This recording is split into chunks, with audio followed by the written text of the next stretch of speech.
Football Show. I'm joined, of course, by my guy Flex Matt.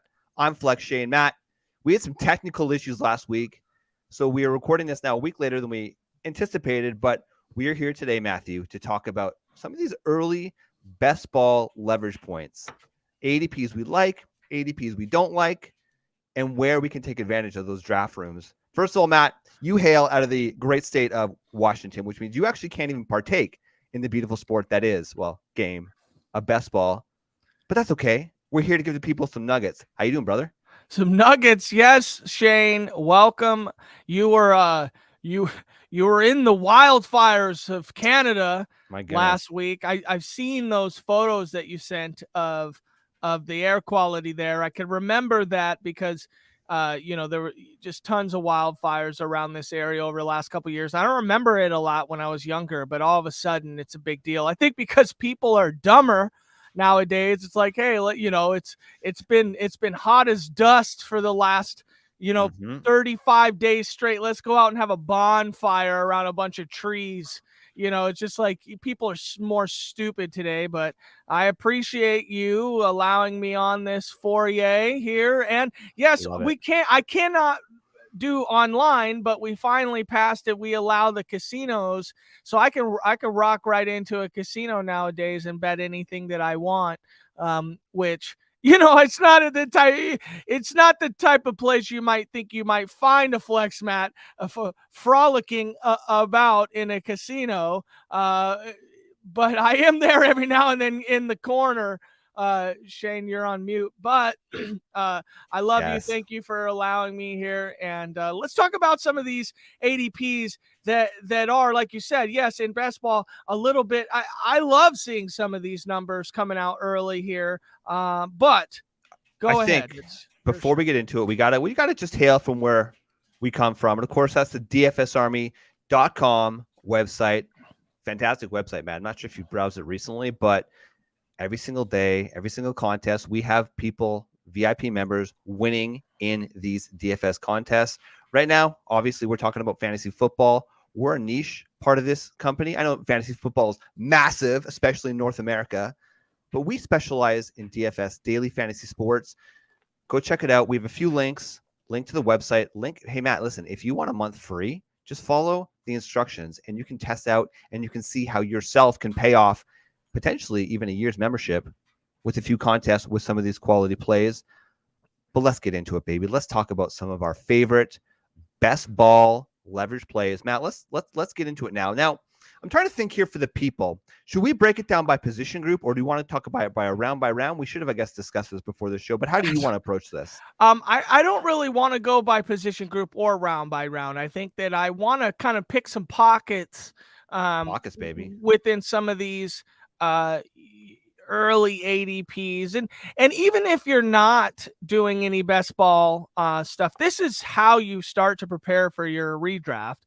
I mean, you start to see where some of these guys are going off, and the common industry fodder is that I hear it all the time. Oh, these ADPs will correct by the time August rolls around, mainly because the industry starts talking about these leverage plays, and then all of a sudden everybody starts jumping on the bandwagon to kind of no longer have these plays be leverage plays anymore. So I'd love to, or we just continue to talk about it, because as it goes down, then we find deeper leverage plays, which is really awesome. So maybe I would just say, let's pick out some of these leverage plays. I've got a lot written down here, but I'd like to hear what one of your, easy leverage plays. I think there's a couple at the top there that are pretty easy to suss out here. I think, talking about sus, Matthew, we were talking about sus at the start of the show.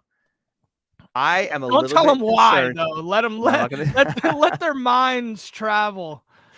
Well, we have a good friend of ours. His name is Alan Kozlowski, and if you've listened to any of his content recently, there's some sus comments, but that's okay. We love you, Alan Kozlowski. A little shout out there to our guy Season Long Says. But listen, right at the very top, man, we gotta talk with purpose here, Matt. And we have a lot of great values as we go down the draft board, but we do know that those first couple rounds, that's where you're really refining.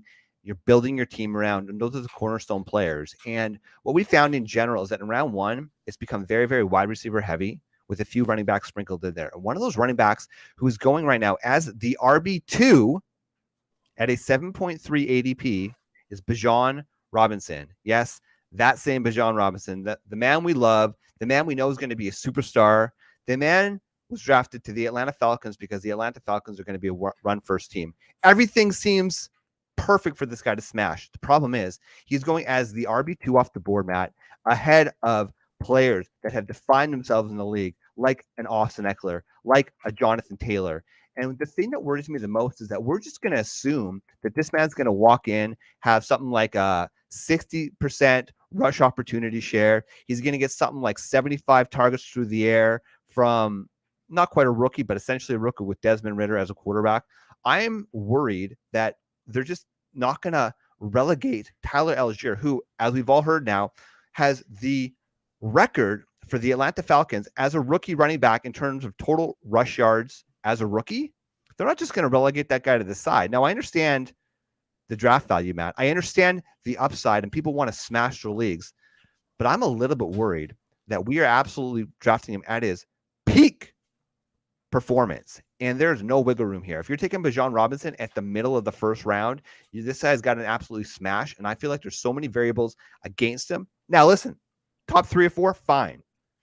Middle of round 1, I think it's a little bit too bold. I'm going to fade Bijan Robinson at that ADP. Roast me. I don't want to roast you at all unless we're talking about roasting something on the barbecue here. Then you're spraying a little Bijan mustard on something you got from the barbecue. But no, Bijan is a great. The issue is this is best ball. This isn't redraft, right? You're not picking. You're really wanting these guys for some of their spike week opportunities. Yes, you like floor, so that's probably why he's up here. Is he has a nice floor upside combo, so you definitely love him. But it's really tough not to every time you're faced with the Bijan Robinson play. It's really hard if Eckler's not there or something like that he wouldn't be the option.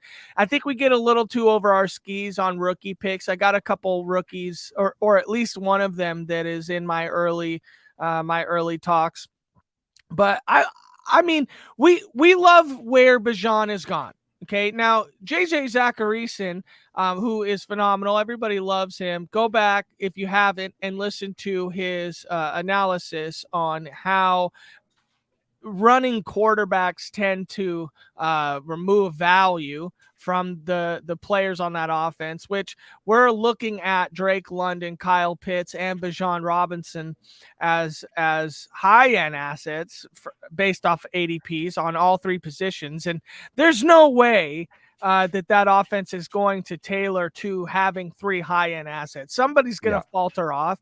Bijan is going to get rushing upside. So we love that. But is his passing floor going to really be there? We don't know. We haven't seen exactly what the offense is going to do. And I would consider Desmond Ridder a mobile quarterback. He has it in the tool set versus he's not a pocket passer. He's not an Aaron Rodgers. So I would say that there has to be some limiting on the pass volume in that offense, which is probably why Bijan Robinson is going 2 overall, right? So I look at a RB2. Guy like, RB2. RB2, excuse me. Yeah. So I look at a guy like Austin Eckler, who is going 3 RB3 off the board. I just think the pass volume in San Diego, in LA, right? LA Chargers. I can't multiple team states here. I just look at Eckler like he's got to be the choice there, or as far back as you can go to get Eckler when faced with Bijan Robinson in the same vicinity. I'd rather go there. I think there is a safer floor there. And then Saquon is right behind him. And with all the injury concerns, which isn't necessarily too much of a concern anymore, I don't think. But either way, you just don't love to draft Saquon anytime. I mean, I like Saquon, but I'm always scared of drafting. Is this your pick? Saquon. Is this your choice? You're just saying hypothetically. I'm just saying Eckler over Bijan at any point. Bijan is being a little overdrafted, and I think that's a great way to start this off. let's just look at how the market looks at it, okay, Matt? So these are the latest ADPs from Underdog, okay? So we got Bijan Robinson going to round 1 at Underdog ADP of 7.3. We got Drake London going at 48. We got Kyle Pitts going at 63. Then we got Tyler Algier going at 151. Desmond Ridder, Matt, is going off the board as QB 30 at pick 204 overall. It's essentially a free pick, right? So if we're so confident that all these skill position players are going to pay off, why is Desmond Ridder not going higher? Because we know that for them to pay off, he's going to have a hell of a season, yeah? So there's just – the market is just so high on this guy, and – I mean, understandably so, right? But I haven't baked in, and I'm still just trying to refine my Underdog rankings because the people are hungry, man. Every single day in our Discord chats, where are the best ball rankings? Where are the best ball rankings? We're going to get them. Here's the thing. I don't want to rush it, right? I want to make sure that it's the best quality product. And these things are always going to be changing. They're always going to be evolving as ADPs change. But it's important that we give a good product out to the people. We're close. We're very, very close. My goal is by June 1st. So this week, hopefully, we're going to have it up for the people. I'm baked in at number 10, which doesn't sound like a lot. It's only 3 positions behind where he's going in ADP, but I have him ranked behind the aforementioned Austin Ekeler. But I'm also happy to take Stephon Diggs and AJ Brown before I take Bijan Robinson. There's just a little bit too much uncertainty there. Matt, give me your first player that we want to talk about. All right, so this player is going off as RB19 on Underdog. Okay, post his rookie year, in seasons where he has played 14 games or more, his finishes are 10th, 13th, 4th, and 10th in PPR. Right now, like I said, RB19. Guys ahead of him. Okay, sorry, I thought you were raising I'm listening. your No, hand. I'm listening. Okay, I'm listening. I know who you're talking about, and I love this point. He was on my list too, so I'm glad we're on the same page with this guy. Guys ahead of him with question marks. Travis Etienne. It's not that I don't like Etienne, and Etienne's a great player to pick in an underdog situation, but again, injured or potentially falling out of favor. It seems like sometimes not too sure. Kenneth Walker, we just don't know exactly the Charbonnet effect there. J.K. Dobbins, Miles Sanders, all going ahead of one Joe Mixon. Okay, Joe Mixon is in a spot right now at RB19 where you can pull off some really amazing lineups, trying to nestle in Joe Mixon in your just kind of, if you come up with the strategy or whatever, if you wait on RB at maybe the 2-3 turn, something like that, you might be able to end up with a Mixon. I'm fine to let go of an ETN there. I'm fine to let go of those other running backs. And JSN and Mixon are kind of right next to each other. I would say at any point, if you're drafting JSN over Mixon, that's a failure, 100% of the opportunity. But the thing about Mixon is he gets touchdowns. He is low key a really amazing pass catching running back. Yes. With a lot of opportunity in that offense. Now there's not as much pass opportunity in that offense, but definitely the Bengals are on the goal line, and you can imagine that they're going to be on the goal line rather consistently. Now the Bengals are one of those teams where they are completely happy to give Joe Mixon 19 touchdowns a year. And that's a great season to them. They don't have to feed Jamar Chase so often and consistently that if they're on the 5-yard line, they're passing it. Like, they're going to get Joe Mixon an opportunity to get in the end zone. And at RB19, how is that not a smash play? It's got to be wrong, right? No, it's an absolute smash play. And listen, the reason that he's going so late is because there's this uncertainty around his potential legal troubles. But we've seen how the NFL handles these, especially look no further than Alvin Kamara, right? Smoking gun. There's video at a work event. We've already talked about this on the show, so I don't want to reiterate it, but essentially it was a work event. Kamara got into a fight. There's video of it. The man wasn't suspended last year because they want the legal process to play out. Okay, fantastic. Realistically, do we really see, and we're not lawyers here, but do we really see this legal process playing out before next season? No, chances are he's going to play. And when you look at how the Bengals have addressed the position, what did they do? They went out and they drafted Chase Brown, who we like. They've got a player in Travion Williams who's decent, but none of these guys are really going to challenge him for the RB1 position. And then when you just look at what he did last year and you ask yourself, is he going to be able to repeat that? I mean, the man was getting 14 carries per game, Matt, in addition to 5 targets per game. Absolutely. This man has, I would say, Matt, when you look at the entire draft board currently, the one player who's the absolute ability to absolutely smash his ADP and return upwards of probably round 1, round 2 value potentially. That's where he was going. He was going right around mid round 2 last year. Absolutely, he should be valued there. Absolute smash. I currently haven't baked in because when we're doing our rankings, we do have to take into account ADP. You don't want to just get 100% of exposure of a player. I've got him baked in half a round, which means that if you're going to be using our rankings, you're going to be getting a decent amount of share right now of Joe Mixon. And Matt, one of the things you talked about, especially for those who are partaking in these big tournaments, where you're really going to find success is if you can just look into your crystal ball and say, okay, where the ADP is today, we're recording this on May 28th, where's it going to be in mid-August? And that's how you're going to win leverage against the rest of the field, especially in these big tournament plays like your best ball mania type plays. So I love Joe Mixon, man. I think that's an absolute smash of a position choice.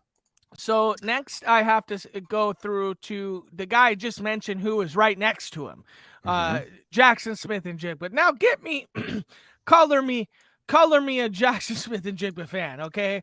Here's the thing. This hurts me to say this because it actually is going to hurt me a lot coming into our rookie drafts here. I kind of settled on the idea that I'm not drafting Jackson Smith-Njigba in our rookie drafts. Everybody has talked about how rookie drafts are done for them, but not for us. In the majority of our leagues, we wait till June. We're in 3 or 4 of them together, and I think we're all drafting them this week. And I've your spoiler alert is I'm not drafting JSN, and it hurts my heart. It really does. There's just a lot of reasons why. I mean, the fact that JSN is being drafted heavily over Tyler Lockett, who is the de facto number 2 in the offense, is a travesty. Number 1, I will not have any JSN this year at all. I've come to Jesus on it, Shane. I've come to Jesus on it. Because let me tell you something. The Seahawks run a ton of 12 personnel, which means 2 tight ends. They're a run-first offense, and they don't care about your fantasy football team, okay? You have DK Metcalf, you have Tyler Lockett, you have Charbonnet, who they're going to get involved in the pass game. I believe that's really why they drafted him, not just for injury backup on Ken Walker, but I think they're also looking to target a lot of the intermediate area of the field, which also is why they drafted JSN. So I'm really hoping JSN gets a lot of that opportunity. But the way that the Seahawks play offense, it's a very they look downfield. If it's not there, we're getting the dump off the intermediate. We got an outlet somewhere there. But 12 personnel means we're likely not to see JSN on the field in a lot of that.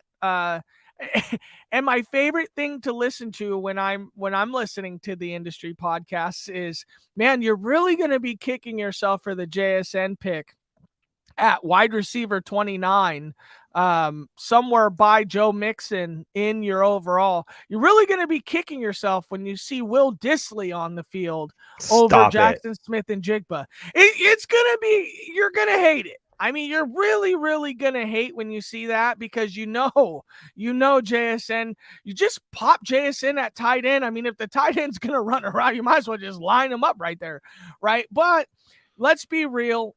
You should be drafting JSN 25 picks later or something like that, or even 25 wide receiver spots later or something like that, because he's way too high. And he's right next to Mixon at ADP, and you should be drafting Mixon there. Like Shane just said, I mean, we're waiting for the industry to course correct on this, but the course correction is going to be in our favor when we're just going to be drafting those guys now. So smash Mixon over JSN at ADP and be 2 or 3 rounds behind on JSN. I understand the rookie love. I do. And like I said, I'm a homer. I'm from Washington State. But here's the thing, Shane, I'm going to let go of JSN in almost every one of my fantasy leagues, and I'm going to favor watching him in real life football every single chance that I can. And that's probably good enough for me on him for at least a couple years. I mean, I don't see Tyler Lockett leaving anytime soon. And I think Tyler Lockett might be the type of receiver that does take the hometown discount just to kind of stick around, be a mentor. The guy's a man of faith. He's a leader, and I just see Tyler Lockett. I mean, he's the kind of guy that he might be 34 years old, taking a $1 million contract just to stick around. You know, it's like, yeah. And so you may not see JSN for a couple years get to his ceiling, and that's okay for real football, poor for fantasy football. Yeah, and I think there's a few nuances here, right? I mean, this is not a dynasty take. This is a redraft, seasonal, 1 year take, and I do agree with it. I mean, so what I find a little bit cockamamie right now, Matt, is the fact that you see Tyler Lockett going at pick 67 overall, whereas Jackson Smith-Njigba is going at 59 overall. Okay, so the way that I have it baked into my rankings currently is I've got Lockett about 4 spots ahead of his current ADP. I got JSN 12 spots behind, so a full-on round ranked behind. So now if he falls a full round, then yeah, I give you permission to draft this player. Now, just again, another nuanced take to that, Matt, is that I would be more inclined to take a shot at JSN around his ADP to get you want to sprinkle in a few shares if you are participating in one of these big tournament type contests, right? If you're just in a standard 12-person or even, 10-person league, it's in its own little vacuum. It's not comparing to any other tournament play. I don't have a problem with that. And the reason I say I would be more inclined to take a shot at JSN in a tournament type play is because in those types of setups, the last few weeks of the seasons, 15, 16, and 17, those are the championship weeks, okay? So you need your players to absolutely smash in those championship weeks, meaning that there's a real possibility that JSN, who we love as a player, he's my top wide receiver in the rookie class this year. We've seen these rookies, especially the high-end elite rookies, they peak midway to late in the season, and that's where he's going to be putting up his real fantasy points, right? We've seen DK Metcalf been injured. We've seen Tyler Lockett in the past be injured. Generally speaking, quite healthy player, but he's getting older, could be more inclined to be injured. That's the type of opportunity and the type of risk you want to take, because that's how you're going to win one of these tournaments, is by smashing it. And you really need to get lightning in a bottle to win one of these massive tournaments. So that's where I would be okay drafting JSN.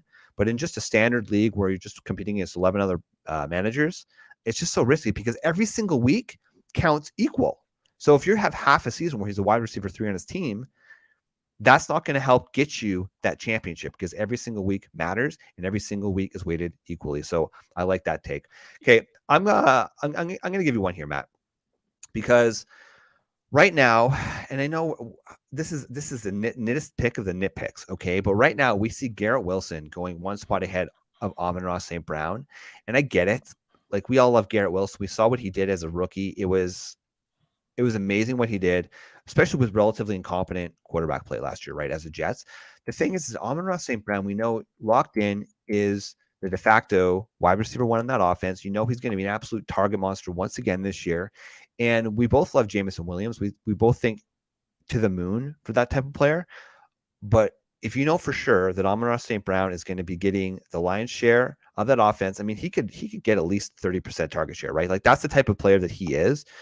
Yes, we think Jahmyr Gibbs is going to break into that a little bit, but listen, Amon-Ra is the guy, right? So if we're just trying to knit those picks, I have Amon-Ra St. Brown ranked 1 spot above Garrett Wilson, and most of the time I'm going to be taking him at that position. And it seems like that's a bit of a controversial take.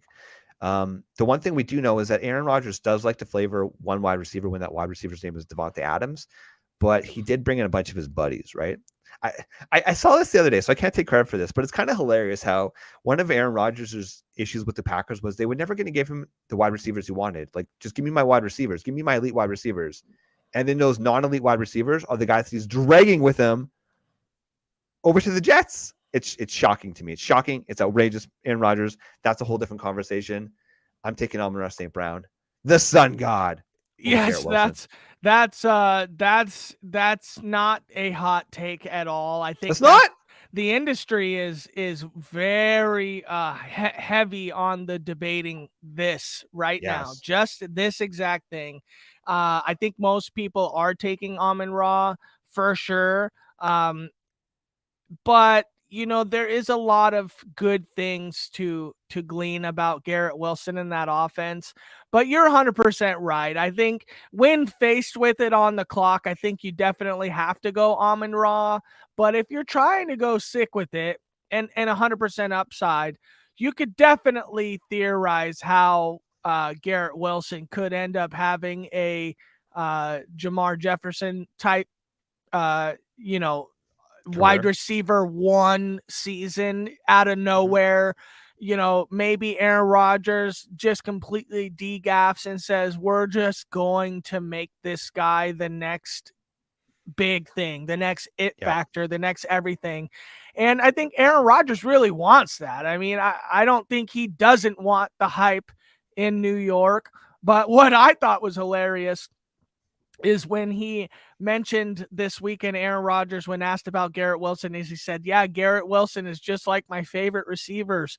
You know, Devontae Adams, Randall Cobb, Jordy Nelson, didn't mention the guy he brought along with him from, so Lazard. Yeah. I just thought it was, I mean, come on. Yeah. Lazard knows he's just a guy, right? I mean, he's the guy, you know. Tyler Lockett took a very similar type deal that Lazard took a couple years ago. And I thought that they were undervaluing themselves. But again, it's a guy like Tyler Lockett has outperformed that contract, where Lazard is only getting that contract as a comfort piece to Aaron Rodgers. Okay, so let me talk about this. This is something quick. On this. Late round tight end is probably the play again this year. I understand your top four guys, right? But if you don't get the top four guys, I think that it's quite all right again to kind of just lay and pray and wait on a couple of these guys. So the difference between tight end 12 and tight end 6 last year was 20 points.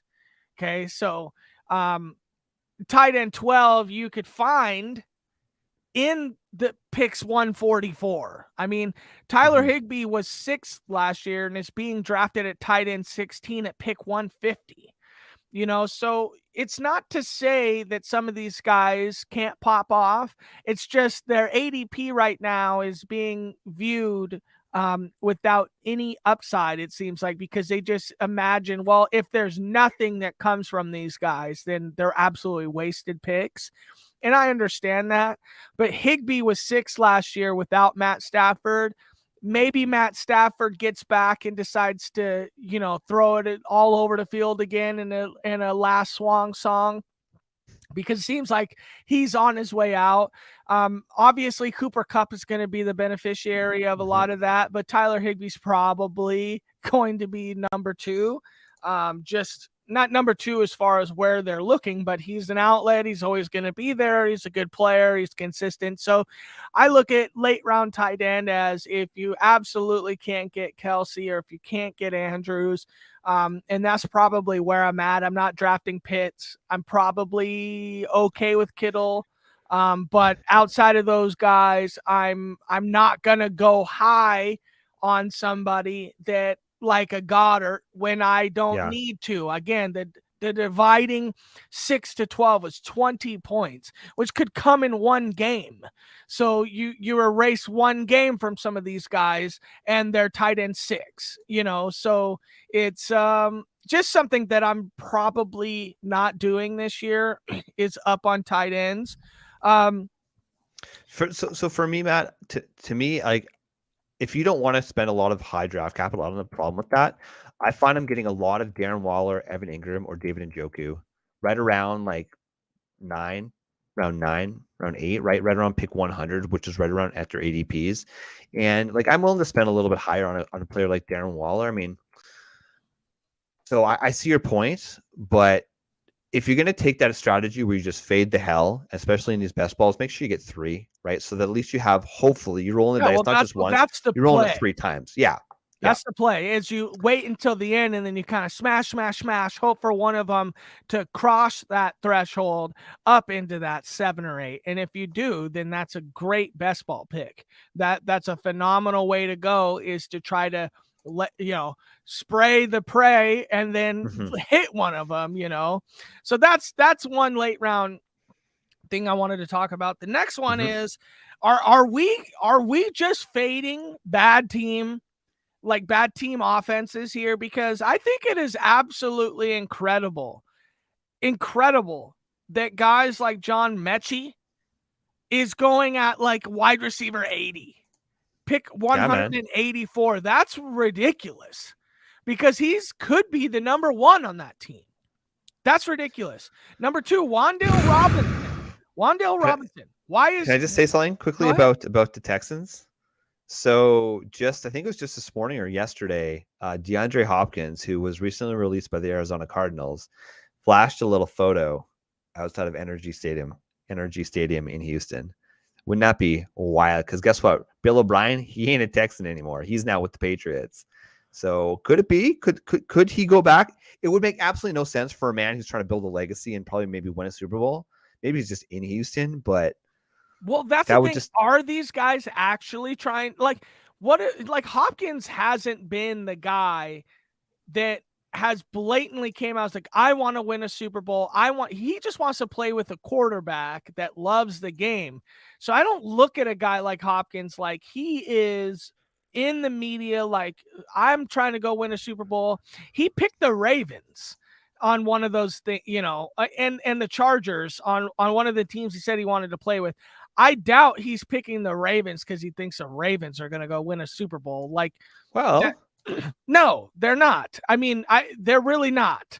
So, but understandably, if he goes back home, he is going to play with a quarterback that loves the game. CJ Stroud definitely loves the game. The DeMeco Ryans is a player's coach from all reports. He's a guy that loves his guys, goes after his guys, as you can see with Will Anderson. And he's probably trying to build a culture there. I think I would love to see that. And they could probably pay him, what he might want. In the end, it's all about money. He's not the one going out there talking about legacy. If he did, he would just be like, get me to a Super Bowl winning team. Patrick Mahomes, come find me. Like, he's not saying that. He is saying he wants to play the game with a quarterback that loves the game.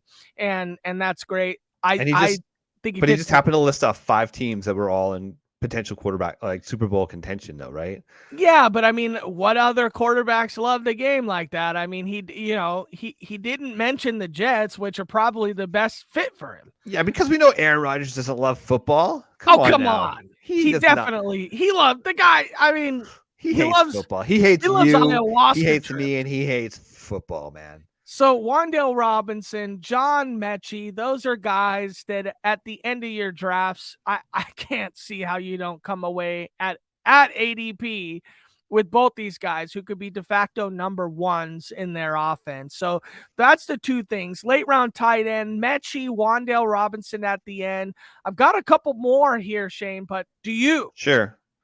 I have a bit of if you got some cornflakes, I wouldn't mind taking a little break in them, because I find that Breece Hall right now, where he's being drafted, is still just a little bit rich for my blood, man. A guy's coming off the ACL, and I understand that he seems to be healing well. And, if he's going through camp and we're in July and it looks like everything's healthy, then I'm gonna be okay with this take, in which case his ADP will probably increase. But even in mid-round 3, man, I'm still a little bit reluctant to be drafting Breece Hall, coming off the ACL injury last year. It wasn't like it happened early in the season. It happened on October 23rd last year. All reports that he's healing well, but 9 months puts us right at the start of training camp. So if he goes into the training camp and he's able to cut on to the 100%, yes, I know that we've seen him kind of off to the side, and the man is superhuman. I'm just a little bit worried about Breece Hall. They did go out. They do have a little bit of depth behind him. They drafted Israel Abanikanda, and I don't think that the Jets are doing that because they've already got a few players on that team, like Zonovan Knight, like Michael Carter, that they're decent plug and play from the NFL perspective. I'm a little bit worried about Breece Hall where he's being drafted.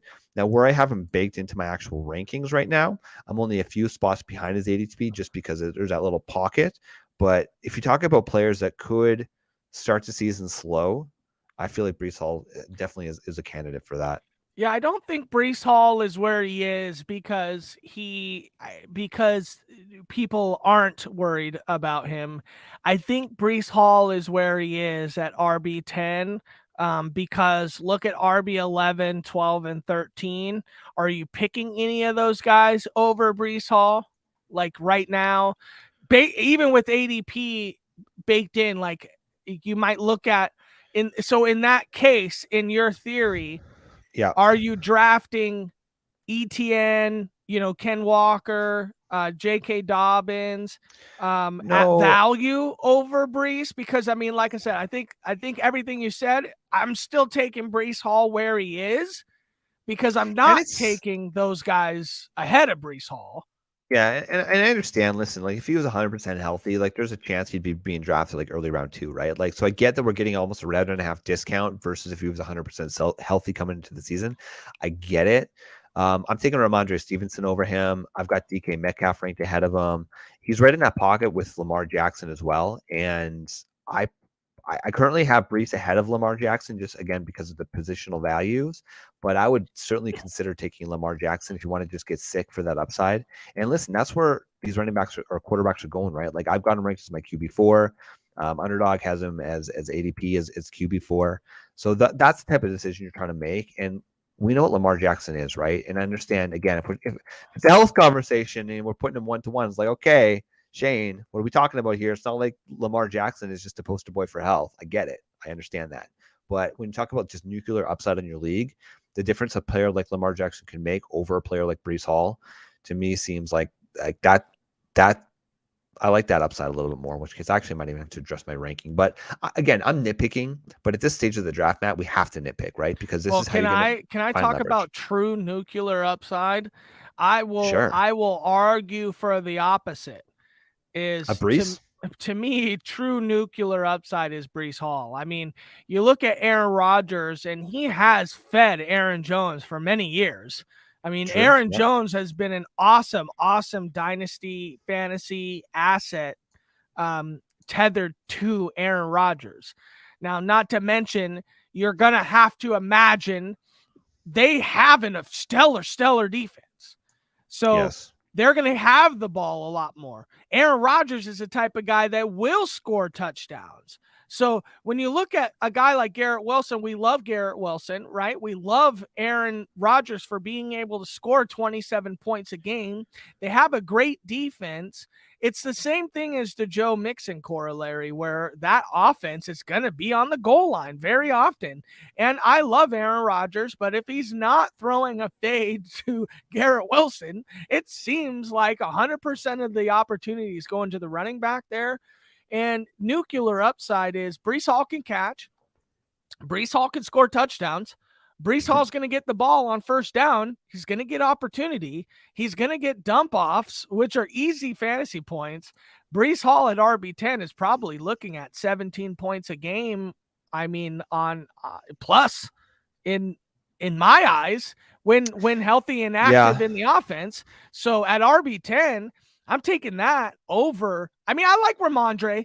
I probably would say, right, those two guys are great because Ramondre's got sneaky great upside in the pass work, and he's big. He's big barreling running back, and that offense kind of sucks.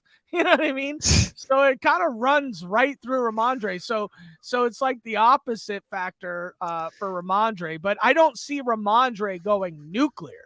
Versus Breece Hall could have a pretty nuclear, year this year. You just can see it at least. So Ramondre Stevenson played 17 games last year. Breece Hall obviously only played 7 because of the injury. Very, very similar. Okay, in terms of this is full PPR points, so understanding the underdog's 0.5, but this is full PPR.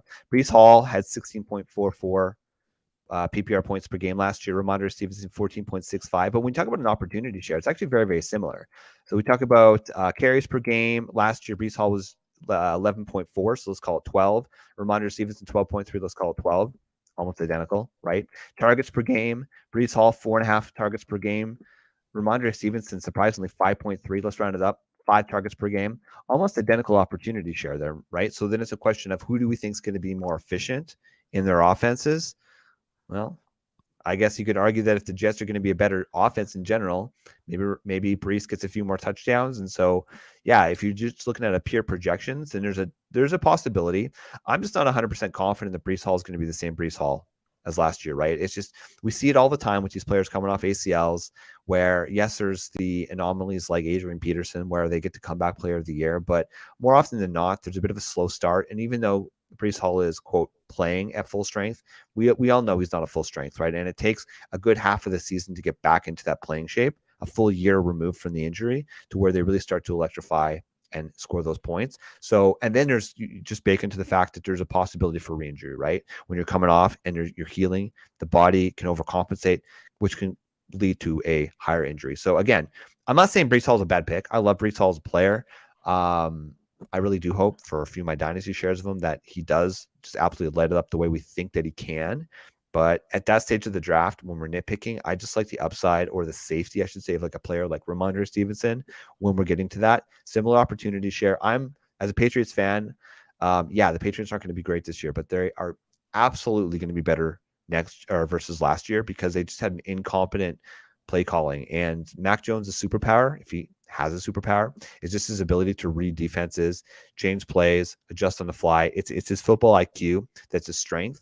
And when you're running a Pee-wee style offense, you're not going to play to that man's strength. Overall, I think the Patriots are going to be better than people think. Are they going to be the 4th team in the AFC East? Maybe. But I think that's still going to be a very, very competitive division because all 4 teams are good. Ramondre, Breece Hall, just trust the fact that Ramondre not coming off an ACL injury. Yeah, see, like right now, a lot in the industry have the Bills taking the step back this year, which is why? incredible to say. Well, the division is stellar. So it's like when you look at the Bills, you look at the Jets, you look at the Dolphins, and then you look at the Patriots, it's like, well, Jets, Dolphins are kind of on the way up, where Bills – I don't know, they still have running back concerns if you're not a James Cook guy. So it's just Damien Harris. He's competent. They got Damien Harris, the guy that's better than Devin Singletary. Maybe. I mean, who knows? Yeah. I mean, who knows? But okay, so to finish this podcast, I'm going to give you 2 or maybe I'll give you one. I got 2 guys. Give him to me, baby. Left. Give him to me. That I think are extreme value plays. And I say this for I say kind of like that. I don't mean extreme, but I just look at this. I think my number 1 sleeper this year, and I wouldn't say he's a sleeper. I just say I don't understand why we're not talking about this player more. Pick 71 at wide receiver 35. I would say you're talking about a wide receiver 3 that on any given week could put up wide receiver 1 numbers. And why? Why could this player put up wide receiver 1 numbers? Well, it's Patrick Mahomes' number 1 receiver, Shane. His name is Kadarius Toney, okay? Yes. A guy who can clearly be schemed in the offense. We saw that in the Super Bowl. I understand there's a lot of people there that can peel away from that pass work, but I like that. I like the idea that Kadarius Toney is not going to have shaded coverage over him. He's not a DK Metcalf. He's not requiring that from the defense. So what the defense is going to do is saying, okay, we'll just kind of see what happens. Well, week after week, that means that Kadarius Toney can find pockets. I think that the offense is going to be able to allow him to succeed, and he's probably the only guy in that offense at the receiver side.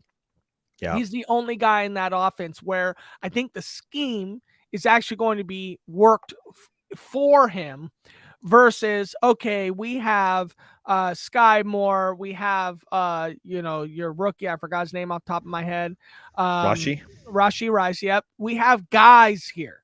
So here's the play, Patrick, find the open guy, but the number 1 look's going to be Kelsey, obviously, and then Tony. And then basically, if the two reads are not there, look for McKinnon, look for an out, right? I don't think they're going to be looking for receivers as outs. They're going to look for the running back as outs. That's something they've shown.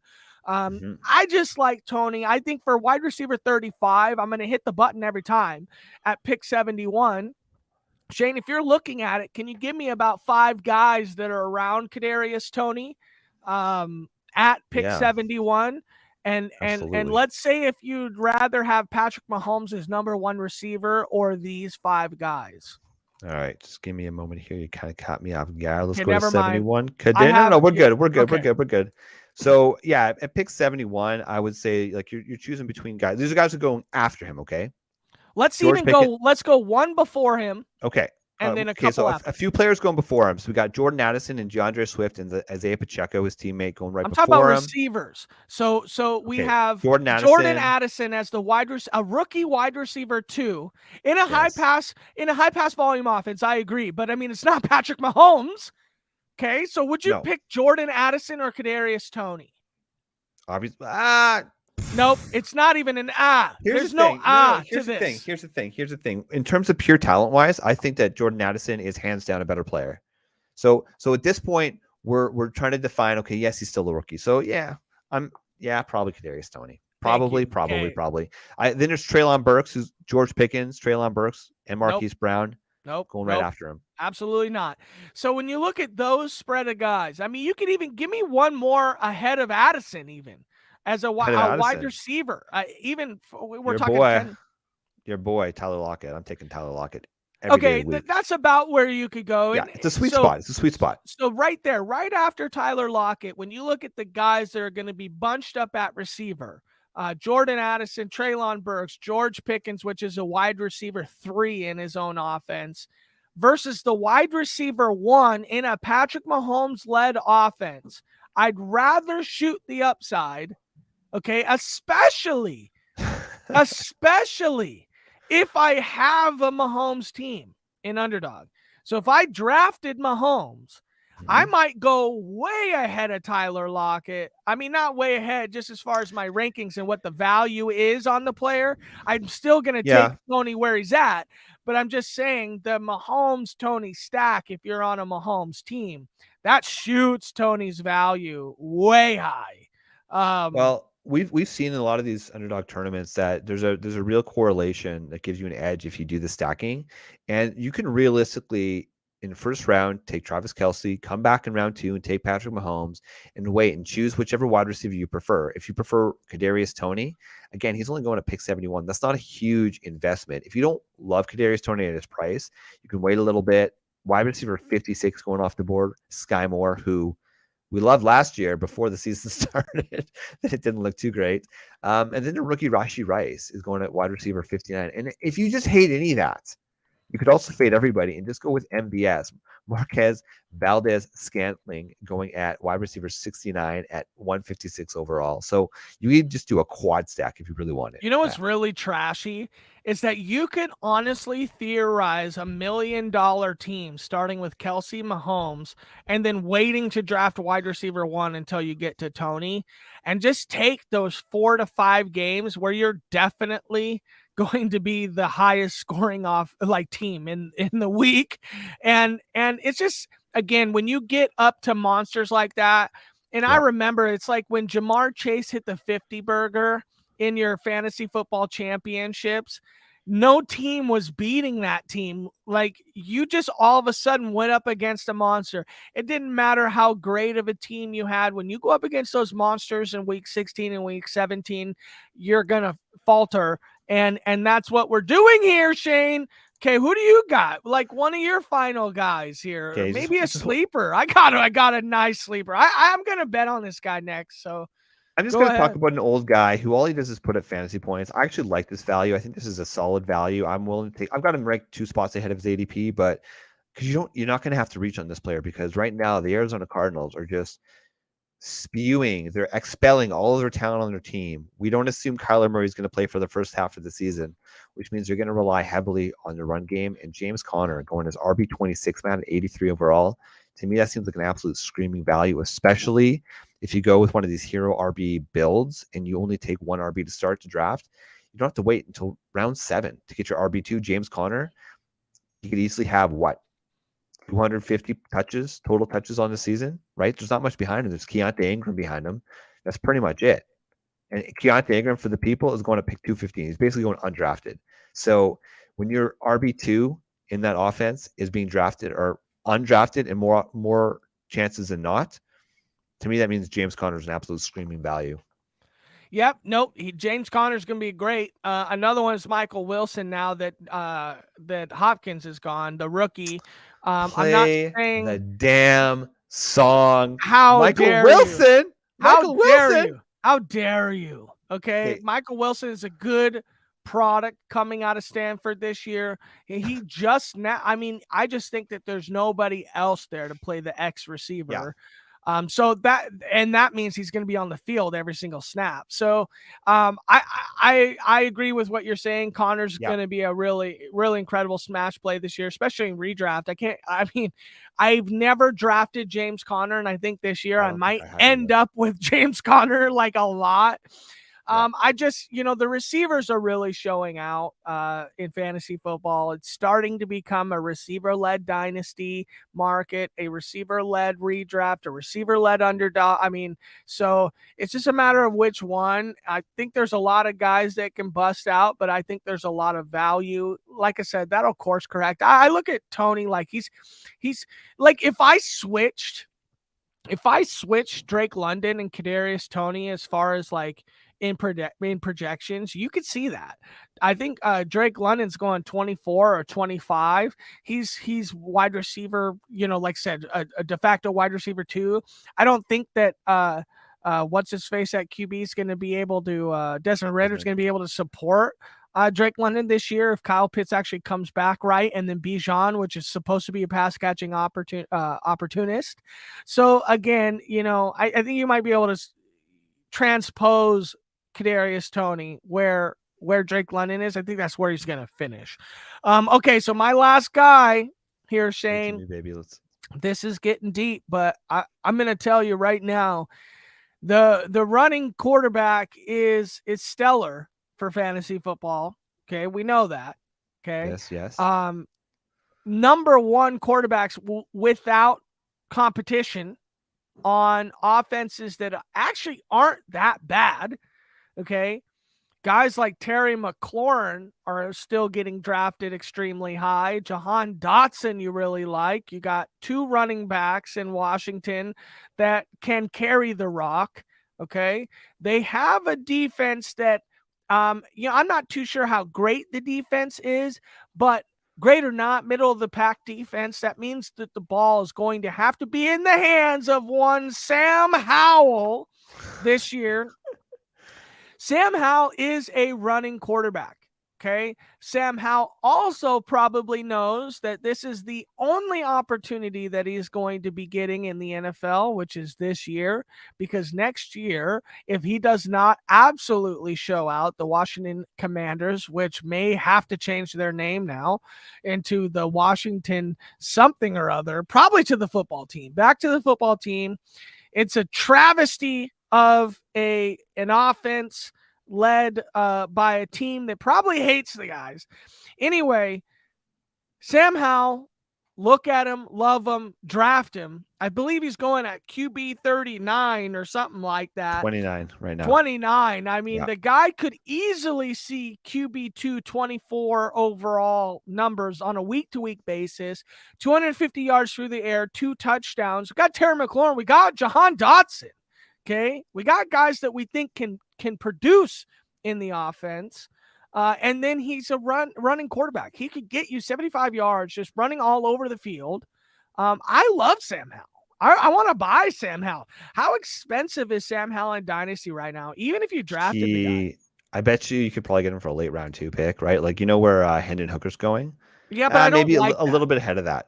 I don't like that. I don't want to give my late round 2 for him, but if I could squeeze a 3 out of somebody for him. Yeah, but in Superflex, realistically, man, nobody in Superflex is going to give away a starting quarterback for less than a round 2 pick. That'd be incompetent. This is what worries me about Sam Howell, okay? So one, One of my favorite websites for where I get all my data anyways is playerprofiler.com. So shout out to them. But his best comparable player is Sam Darnold. I just laugh because they've got a Lego head for Sam Darnold's head. But Sam Howell, yes, he in college was a fantastic rusher. In his third year at North Carolina, he ran for 828 rushing yards, which is fantastic. The problem is, Matt, he has a 17th, not 70th, 7th percentile speeds 40 time, which is a 28th percentile speed score at 507. So he ain't like, yes, he can run. He did run in college. I wouldn't consider him a running quarterback, brother. What do you mean? How would you not consider him a running quarterback? The guy's got 800 yards on the ground. Yeah, in college. It doesn't matter. The guy, watch his tape. A running quarterback is somebody that can do it. In the NFL, Aaron Rodgers is not a running quarterback, right? Trevor Lawrence is not necessarily looked at as a running quarterback. Sam Howell runs the football, and he has it in his repertoire, okay? The repertoire. The repertoire. With that, we're going to end the show on just an absolute filthy, nasty, dirty tick about Sam Howell. But it's okay, man. We'll forgive you, Matt, this time. This is best ball. I mean, the idea about it is you want to hit on a couple of these weeks on a quarterback that's at the very end of your drafts who has rushing upside, who has two stellar receivers that are being drafted in the top 80 of picks or whatever. Yeah. Again, just like Ridder, in order to support this, you have to be able to think that guys like Ridder can do it. I would vote on Sam Howell over Ridder because of the supreme rushing upside that Howell has. Look for it. Just, hey, by week 6, you can tell me if I'm crazy or not. We'll see. I frankly don't want either, but that's just my very humble opinion, Matt. Okay, we're going to end it there. We got a lot of nice nuggets for you. We got some nasty Michael Wilson takes. Love it. We got some nasty Sam Howell takes. I would expect nothing less from our guy, Flex Matt. If I wasn't here, what would you do without me? You know what I mean? No, we would be talking about high, fun, upside players like Breece Hall all the time. That's just boring. It's not what the people want, man. Everybody talks about those guys. Exactly. We bring you the nuggets here, ladies and gentlemen. So, of course, all of our content's over at DFS Army. For all of our VIP subscribers, I promise you, we will get you the Underdog Best Ball rankings very, very soon. Thanks for tuning in, and we're out. Big time, no man, diamonds in my teeth.